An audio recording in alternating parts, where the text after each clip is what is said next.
కేకలు అబ్బబ్బా ఏమిటా కేకలు? కేకలు కాదు సారు, ఆనందంతో నా మనసు ఉక్కిరి బిక్కిరైపోయి ముందు నువ్వు కూర్చో, చెప్తాను కూర్చో. ఏమిటో చెప్పండి. మనస్తత్వం మీద నేను 2 సంవత్సరాల నుంచి రాస్తున్న గ్రంథానికి ఏం పేరు పెట్టాలా అని వారం రోజుల నుంచి మదన పడుతున్నాను కదా. చివరికి వాళ్ళ అమృతం లాంటి పేరు స్ఫురించింది. It's fantastic, it's so divine.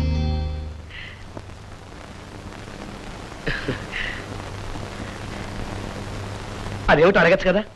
అడగకపోయినా చెప్తారుగా, ఏమిటో చెప్పండి. దాని పేరు మానస సరోవరం. అసలు మానస సరోవరం అంటే ప్రతి మనిషి హృదయం ఒక నిర్మలమైన సరోవరం లాంటిది. అందులోకి స్వార్థం, అసూయ, అత్యాశ అనే గులకరాలు విసిరామనుకో, ఆ మనస్సు అనే సరోవరంలో పిచ్చి పిచ్చి అలలు లేచి దాని ప్రశాంతతే నాశనం అయిపోయింది.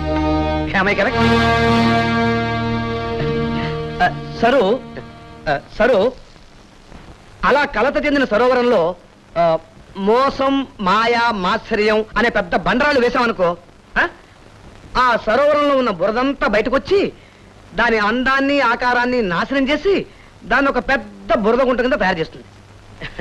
అంటే మనిషిలోని దైవత్వం నశించి రాక్షసత్వం ఆరంభమవుతుంది అన్నమాట. ఏం సరు, నేను చెప్పేది వేళాకోళంగా ఉందా? వేళాకోళం చేయడం లేదు. మీరు ఆ పుస్తకం రాసినందుకు ఎన్ని వేలు వస్తాయి? సరు సరు, డబ్బుకి మనసుకి చాలా దూరం సరు. కానీ డబ్బుకి మనిషికి చాలా దగ్గర సంబంధం. డబ్బు లేకపోతే జీవితమే లేదు. నువ్వు నీ మానస సరోవరాన్ని డబ్బు అనే పెద్ద బండతో అల్లకలోలం చేసుకుంటున్నావు. మీరు అంతే. డబ్బు వద్దంటూ మీ నెత్తిన బండ వేసుకోవడమే గాక నా నెత్తిన బండ వేస్తున్నారు. హలో, ఉన్నారండి, లక్ష్మీపతి గారు. ఆయన అలో అంటే చాలు పోలోమంటూ ఏడుస్తాడు, గుండె నొప్పని. అసలు ఆయనకి ఏ నొప్పి లేదు. ఇదిగో నిన్న రాసిచ్చిన మందులే కంటిన్యూ చేయమని చెప్పేసి అదేదో మీరే చెప్పుకోండి. నమస్కారం నమస్కారం. మీకు వచ్చింది గుండె నొప్పి కాదండి, మనస్సు అనేది సరోవరం లాంటిది. హలో హలో, ఫోన్ పెట్టేశాడు. అతను నాలాగా మీ పెళ్ళం కాదు, మీ ప్రకృతి పాఠాలు వినటానికి. అది కాదు సరు. అయినా డబ్బున్న ఓ పేషెంట్ మందులు కావాలని అడిగితే ఆయనకు కావాల్సిన మందులు ఆయనకిచ్చి మనకు రావాల్సిన డబ్బులు మనం తెచ్చుకోవాలే గాని బాబా గారు లేక బోధనలు చేస్తారేమిటండి? Nonsense. అదిగా సరు, ఆ లక్ష్మీపతి ఓ ఫూల్. లక్షలు సంపాదించిన లక్ష్మీపతి ఎందుకు అవుతాడండి ఫూల్? అలాంటి డబ్బున్న పేషెంట్ ని చేతులారా పోగొట్టుకుంటున్న చేతగాని డాక్టర్ గా మీరే ఫూల్. ముందు అది అర్థం చేసుకోండి, ఇంకేం చెప్పకండి. Good night.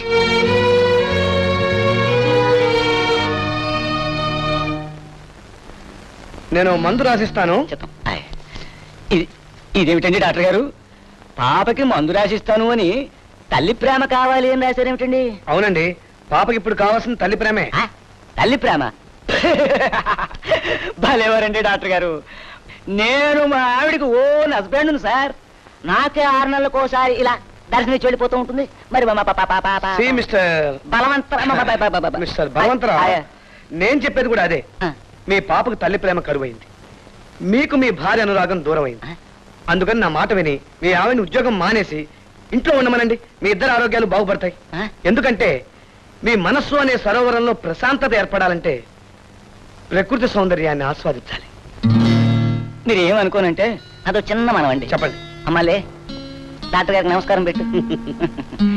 ఇది నా నమస్కారం అండి. మీరు మరో డాక్టర్ చే చూపించుకోండి. మా గొప్ప డాక్టర్ దొరికా నట్ట డాక్టరే. చూసావా సరు, అతనెవరో ఒట్టి అమాయకుడిలా ఉన్నాడు. ఆ పిల్ల తల్లి బెంగతో బాధపడుతుంటే జ్వరానికి మందులు ముట్టినాడు చూడు. ఇప్పుడే కాదు, రోజు చూస్తూనే ఉన్నాను. నిన్న రాత్రి ఓ లక్షాధికారి ఫోన్ చేస్తే వెళ్లి ఆశ్రమంలో జాయిన్ అవ్వమన్నారు. ఇప్పుడు ఇంకెవరో పేషెంట్ వస్తే ఉద్యోగం అనేసి నక్షత్రాలు ఎక్కటమంటున్నారు. నువ్వెందుకు అలా చిటపట్లాడిపోతున్నావో నాకు తెలుసు. వాళ్ళకేవో మందులు రాసి 50 60 ఫీజు తీసుకోలేదు, అదేగా నీ కోపం. నిజానికి వాళ్ళకి ఏ జబ్బులు లేవు సరు. వాళ్ళు ఎలా తగలడితే మీకెందుకండి? అదిగా సరు, లేని రోగాలు ఉన్నాయని చెప్పి పేషెంట్స్ భయపెట్టి డబ్బు సంపాదించడం నాకు ఇష్టం ఉండదు. డబ్బు సంపాదన లేని భర్తను భరించడం నాకు ఇష్టం ఉండదు.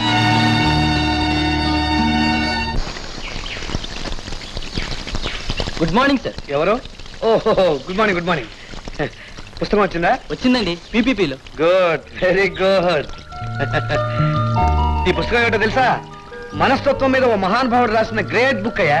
ఇది ఎంత గ్రేటో దీని రేటో చెప్తాను సార్. 270 రూపాయల 90 పైసలు. ఉండు ఇప్పుడే వస్తాం. సరు సరు, ఢిల్లీ నుంచి రేర్ బుక్ ఒకటి వచ్చింది. ఈ నెలలో నా ప్రాక్టీస్ కొంచెం డల్ గా ఉంది. నీ దగ్గర కొంచెం డబ్బు ఉంటే ఇస్తావా? నా దగ్గర డబ్బు లేదు. నిన్ననేగా నీ జీతం వచ్చింది. వస్తే అది నా కష్టార్జితం. మీ చెత్త పుస్తకాలకు దారిపోయలేను.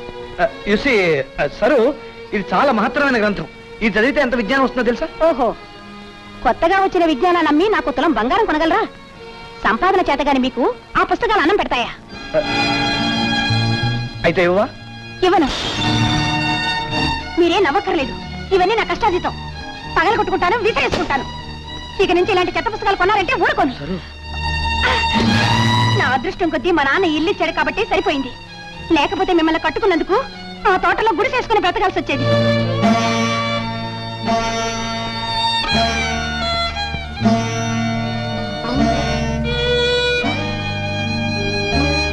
ఇక నుంచి ఇలాంటి చెత్త పుస్తకాలు కొన్నారంటే ఊరుకోను.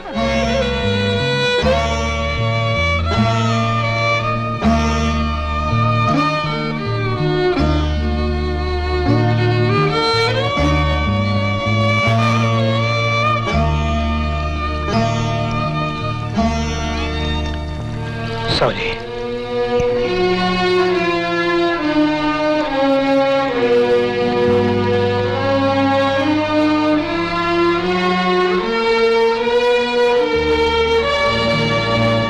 కమాన్ డియర్, ఆయనకి పరిచయం చేస్తాను. Okay let's go. ఈయనే. Hi, how do you do? I'm Anand, doctor Anand. I am Madan, మానని చోరా నా నిక్ నేమ్. వీరికి షుగర్ ఫ్యాక్టరీ కూడా ఉంది. In addition to 4 rice mills. ఆయన నా ఫ్రెండ్. ఫ్రెండా? మీరు మాట్లాడుతూ ఉండండి, నేను వెళ్ళి డ్రెస్ చేంజ్ చేసుకొస్తాను. ఓకే. ఏమిటి మీ శ్రీమతి గారు నాకు ఫ్రెండ్ అలా అయిందని ఆలోచిస్తున్నారా? It is so simple. ఆ మాటకొస్తే మీరు నా ఫ్రెండ్ అవుతారు. ఎలా అవుతాను? ఇలా చేతులు కలిస్తే స్నేహం, పెదవులు కలిస్తే మోహం అన్నారు ప్రేమ పండితులు. ఇప్పుడు మనం షేక్ హ్యాండ్స్ పుచ్చుకున్నాం కాబట్టి మీ ఇద్దరు మన ఫ్రెండ్స్మే. బాక్సింగ్ చేసేటప్పుడు కూడా ఫైటర్స్ ఇద్దరు షేక్ హ్యాండ్స్ ఇచ్చుకుని ఫైటింగ్ లోకి దిగుతారు. కానీ ఆ తర్వాత వాళ్ళిద్దరి మధ్య సాగేది స్నేహం కాదు, ఫైటింగ్. డాక్టర్ గారు జోకుల్ని కేకుల్లా కట్ చేస్తున్నారు. Wonderful wonderful. With your kind permission. Sure, sure. Would you like to smoke? No thanks. Smoking is injurious to health. దయచేసి మీరు స్మోకింగ్ మానేయండి. హెల్త్ కోసం హ్యాబిట్ ని మానుకోవడమా? Never never. అలా కొట్టిపారేయకండి. సిగరెట్ తాగటం ఆరోగ్యానికి హానికరం అని మీరు కాల్చే సిగరెట్ ప్యాకెట్ మీద రాస్తున్నారు కదా. కానీ అలా రాసిన వాళ్లే మీ ఉత్సాహానికి ఆనందానికి మా కంపెనీ సిగరెట్లు తాగండి అని పెద్ద పెద్ద బోర్డులు పెట్టి ప్రచారం చేస్తున్నారు. మరి నన్ను ఇప్పుడు ఏది ఫాలో అవ్వమంటారు? లుక్ మిస్టర్ మదన్, దేవాలయాల మీద దేవుడి బొమ్మలు ఉంటాయి, బూతు బొమ్మలు ఉంటాయి. ఆ రెండిట్లో మీరు దేన్ని ఆరాధిస్తారు? Tell me. Look mister Madan, జీవితాన్ని మీరు చూసే పద్ధతి వేరు, నేను చూసే పద్ధతి వేరు. హ్యూమన్ సైకాలజీ స్టడీ చేసే వాళ్ళకి మీరు ఒక గొప్ప interesting subject. You know is it? Come on dear, I'm ready. నువ్వు ట్రై చేస్తావా?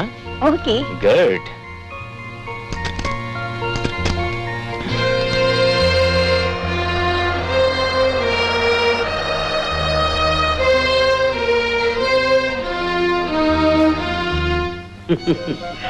ఆనందా, చూసావా? మమతానురాగాలు వదులుకుని కార్లు కాగితాలు వెంటబడింది నీ భార్య. సరోజకు కావలసింది నీలాంటి మనసున్న మొగుడు కాదురా, రిజర్వ్ బ్యాంకుని జేబులో ప్రిజర్వ్ చేసుకున్న మదన్ లాంటి రాకుమారుడు. I pity you my boy, I PT.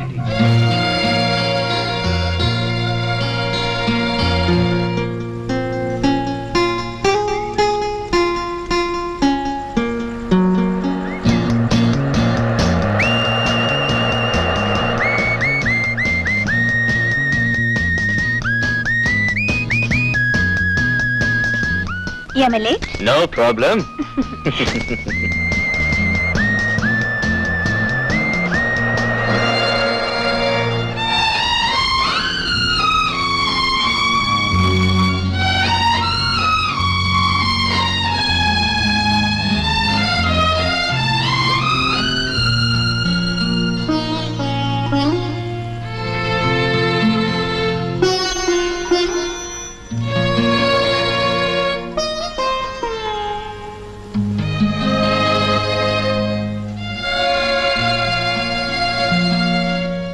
Ananda,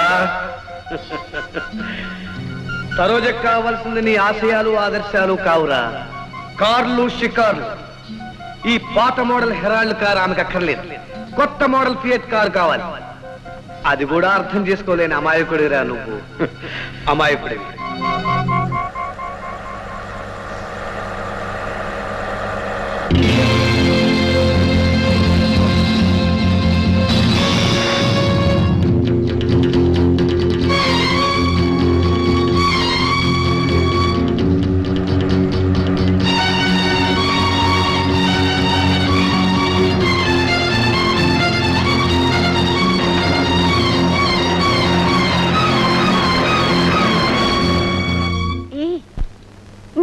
No. Hey, silly. A Madan, sorry, ఇవాళ రాలేను. నో. Okay, good night. సరే, నిన్న రాత్రి ఎక్కడికి వెళ్ళావు? ఆ మాత్రం ఊహించలేరా? ఊహించలేవు ఎందుకు?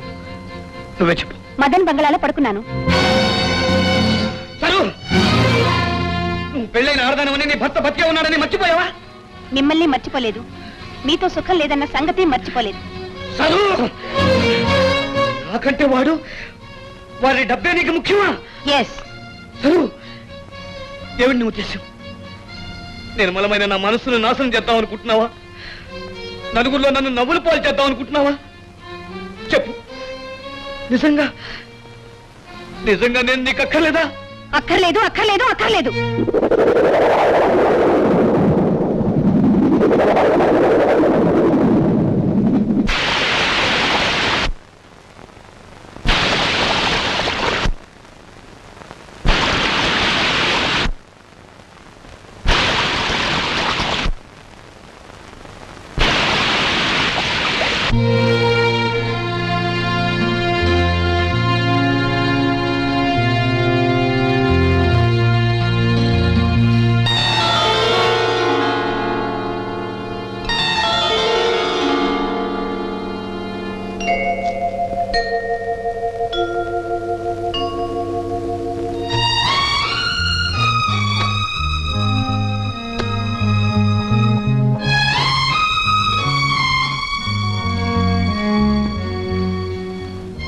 సరోజా, పాత హెరాల్డ్ కారు వెళ్ళిపోతోంది, నీ కొత్త ఫియట్ కారు రప్పించుకోవచ్చు.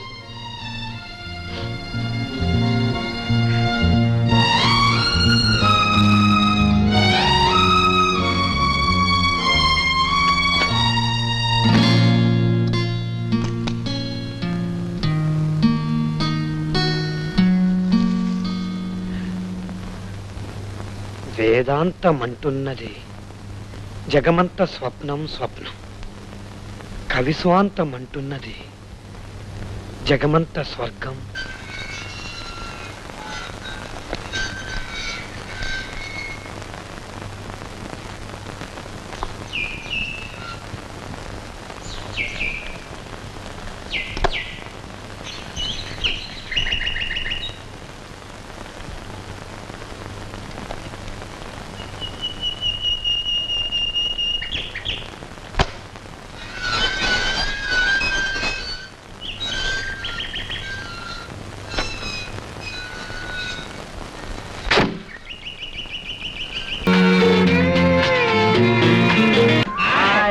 మీ అమ్మ గడుపుమాడా, దేశంలో మరే పేరు లేనట్టు మీ అమ్మ మీ ముగ్గురికి ఒకే పేరు పెట్టడం కాదు కానీ మా బాబు మాకు ఈ పేర్లు ఉత్తునే పెట్టలేదండి. మా బాబు పేరు ఇదే, మా తాత పేరు ఇదే, మా ముత్తాత పేరు ఇదే. అంటే ఈ నట్టులు వ్యవహారం మీతోనే కాదు మీ తాత ముత్తాతల దగ్గర నుంచి వస్తుందన్నమాట. మా అన్నల ముగ్గురు పంచపాండవులాగా కలిసిమెలిసి ఉండాలని ఈ పేర్లు పెట్టాడండి మా అయ్య. పంచపాండవులంటే ముగ్గురు కాదే ఎర్రిమొహం, 5గురు. రేపు నీ మొగుడుకు కూడా అదే పేరు పెట్టుకుంటే దాని మొగుడికి ఈ పేరు ఎలా వస్తుందండి?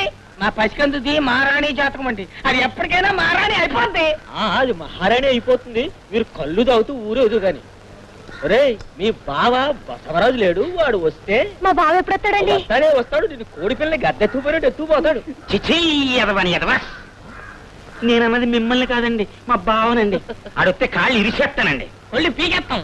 ఆడు ఒక్కడు మేము ముగ్గురం. ఆడు ఒక్కడు, మేము ముగ్గురం. బాగుందిరా, ఇలాగే గెంతుతూ ఉండండి. అవతల దొరగారు వచ్చారు మళ్ళీ రమ్మంటున్నారు. ఏ దొరగారు ఏమిట్రా? మన ఆనంద్ బాబు గారు. అయ్య బాబు, వాళ్ళు ఇచ్చేటప్పటికి మీరు దుకాణం పెట్టేశారు. బాబాబు మా దుకాణం సంగతి దొరగారికి చెప్పబాకండి. అదే, తొందరగా నోర్లు కడుక్కొని తగలడండి.